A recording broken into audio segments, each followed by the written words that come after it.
Get out! Hello, tanks and tankettes. I've done a bad thing, you guys. I've done a bad thing. I rebought the Churchill gun carrier for reasons I don't fully understand, but there it is. It's back in my garage, and yeah, I feel bad, you guys. I feel some kind of lingering sense of not quite shame, but something close to it. Because not only have I rebought the Churchill gun carrier, but I actually spent some gold on it as well.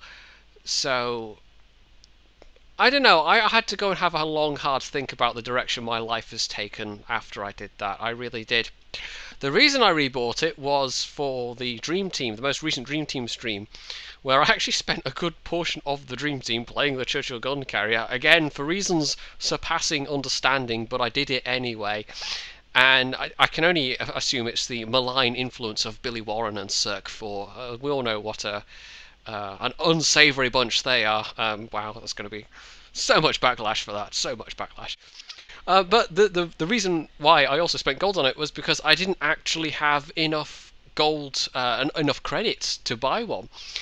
And one of the stream viewers, Manti111 or Manti111, I don't know which he prefers, but basically he gifted me 2.5k gold. And I converted some of that gold into credits so I could buy the Churchill gun carrier. And I actually spent some gold on the crew as well. So not only did I convert credits from gold for the first time ever, I've never done that before, and my first time was for the Churchill gun carrier, I also then spent 400 gold on the crew, because at least the crew training was on discount on that particular weekend. So yeah, you can see why I have this kind of deep-seated sense of I don't even know what the word is, but it's there. Anyway, there it is in my garage. Haven't played it much since the Dream Team, but one of the battles I played was this one.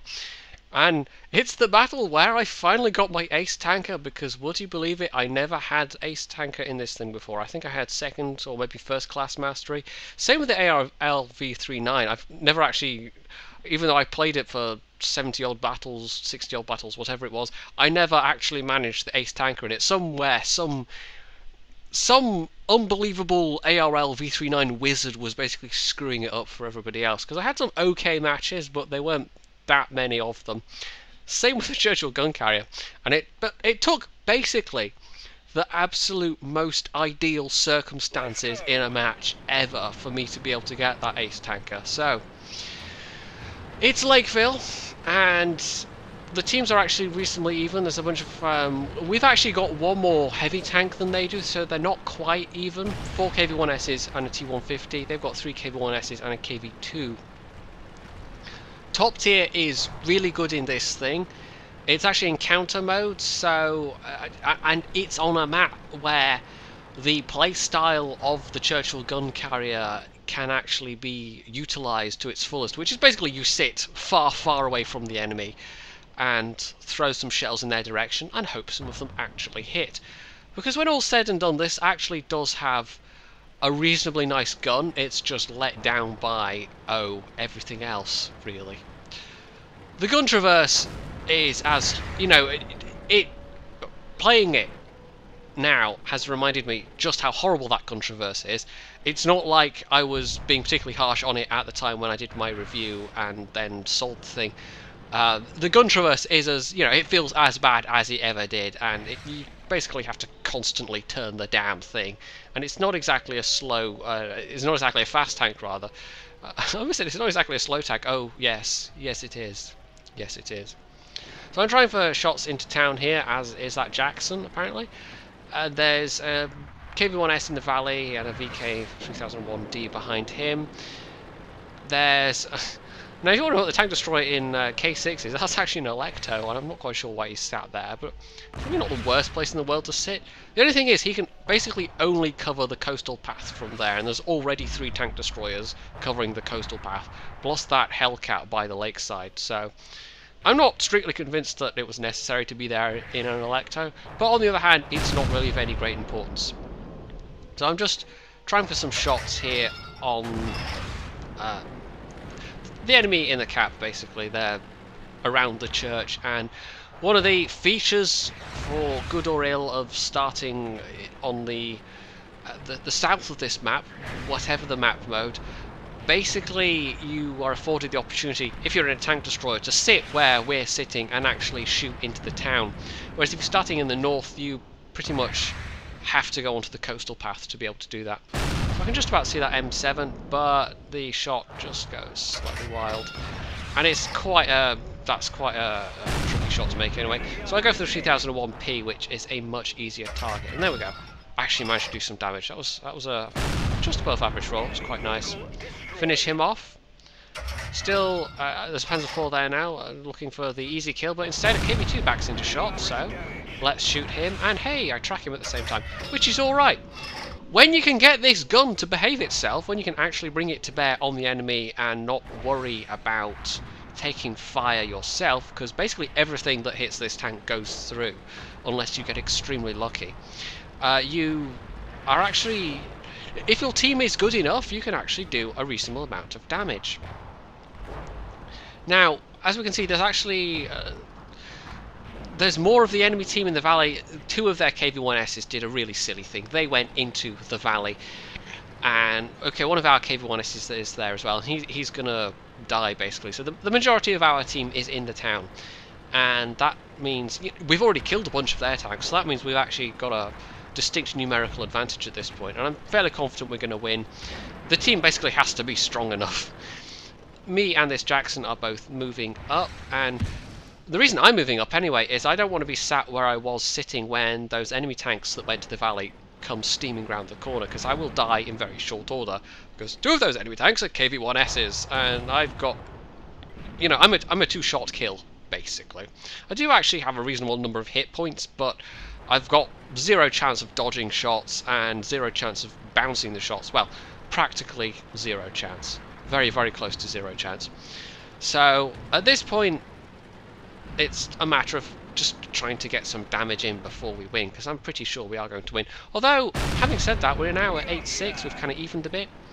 Also, if you wondered why I loaded HE shells, a Hellcat and a Panzer Soufflé, I felt having HE shells would actually, you know, a bit more damage was nice. And the fact that that other Panzer Soufflé, the other flak bus, popped up over where I could get a nice clean shot on him, well, that was just kind of fortuitous.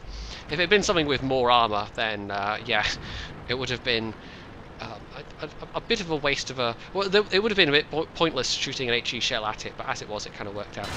So there's that Panzer Soufflé, who actually does manage to bounce a shell on me, and I think he hits the side armour of my tank, and at that angle it is auto bounce, and that's about the only way you can bounce, is if someone shoots at your side armour, and it actually does manage to bounce.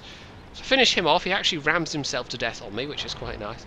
21 damage! I've actually finally taken some damage in this match, and like I said, absolutely ideal circumstances. Only one person shoots at me in the entire match, and they actually managed to bounce. And all of the other tanks that could have shot at me, yeah. So here we encounter the absolutely horrible gun traverse. Yeah, that one went really wild. It's just a matter of, okay, these guys are in render range and it's fine, but the reload on this isn't bad, but by the time I've reloaded, I have to adjust my position at least twice. Our guys, despite the fact we can easily have this, they are actually trying to cap. But there's that KV-1S sitting still, which is very nice for me. So I put a good shot into him. One more shot and I can have him. There we go. Nice blind shot. Killed him off. There's still another KV-1S and a Cheeto. Our guys are still trying to cap for reasons that surpass understanding. When you have this kind of numerical superiority, why wouldn't you want more XP? Why wouldn't you want more credits from going to get those final kills? And we can see that that KV-1S doesn't even have the top gun or the top turret. I don't know what they're scared of, but he's actually managing to reset some people. So our team were good enough, but there was also a fair amount of luck here, and yeah, that was not so much lucky though. It's a lone Cheeto with 400 health, but we're still capping because I don't know. I don't know. But if I'm lucky, I can nail him if this shot goes true. Victory! Final shot goes through.